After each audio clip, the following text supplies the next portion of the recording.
We are at an exciting point in history, an inflection point for EV adoption in India. We at Redseer decided to look deeper into the EV market and understand India's inevitable EV revolution.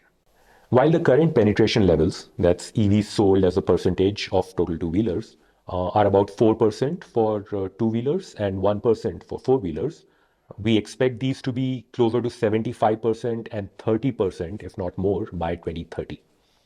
This would mean something like 100 million electric vehicles on the roads. That's a major change from where we are today.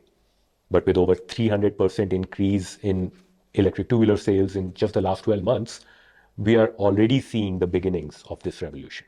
This is a big opportunity for India, not just because it helps us with our climate goals, but because solving for India helps us solve for a sizable export opportunity and help establish India as a major player in not just manufacturing, but also development of the EV ecosystem in the world. This major opportunity is not a given, though. We see four major issues that the Indian EV ecosystem will need to address before this revolution is truly and undoubtedly underway. These four are adaptability, availability, affordability, and awareness.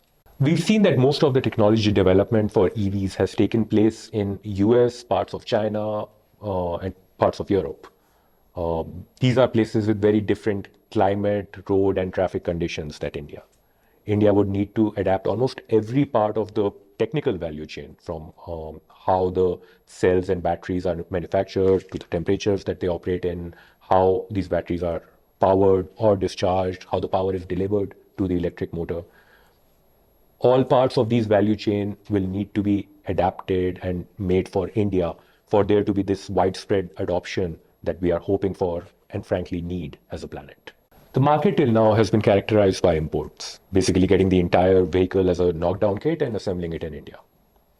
We will need to see a lot more vertical integration or at least indigenization to achieve this widespread adoption. We are already seeing the development of India's supplier ecosystem. About 20-30% of batteries in the EVs sold today are made in India. But India doesn't make the cells that go into these batteries. Very few countries do. With government's incentive through this production-linked incentive schemes, we've seen players like Ola, Reliance, and Rajesh Exports get into commitments to make these cells in India. Once that starts happening, we'll see a major reduction in cost and also the sprouting up of an R&D ecosystem that will further create these made in India components that go into the EVs. On availability, there's a lot of hope. We are seeing traditional distribution channels reach all parts of India. On the consumer journey, we are seeing a lot more digitization. The research part has already been online for a while, but we are seeing other parts of the journey also going online. So today you can order a test ride, you can get the vehicle delivered to your doorstep, you can raise a service request. Over time, we will see more and more options for the consumer. The OEMs are already taking an omni-channel approach with physical as well as online presence. We see it as inevitable that EVs will be available to anybody who wants to buy them, regardless of where they are. This will not be a metro and a tier one India phenomenon. This is a Bharat revolution. Affordability is what will help us accelerate beyond where we are today. In the last 7 years, we've seen fuel prices in India rise by about 60%, while at the same time, lithium-ion battery prices have dropped by 66%.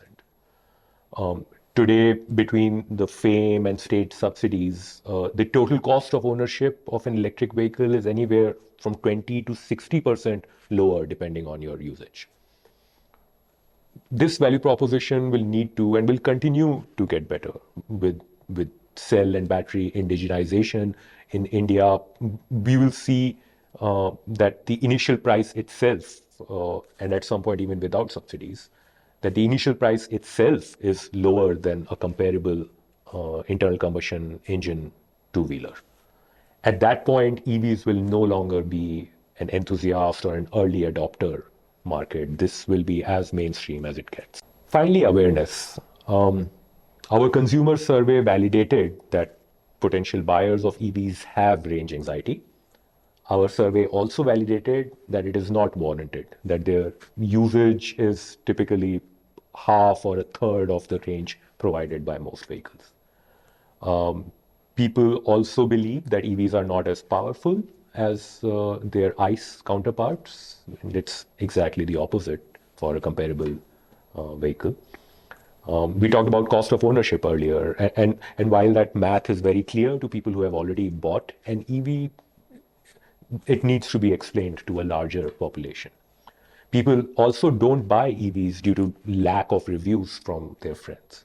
And while a lot of these problems will resolve themselves through network effects by seeing the vehicles on the road and knowing more people who own electric vehicles, the ecosystem will need to invest in education and awareness of the benefits of electric vehicles. Electric vehicles are already a great value proposition for its buyers, and they will only get better. We at Redseer are really looking forward to the electric vehicle revolution. We are happy to be a witness to the revolution and be a part of it.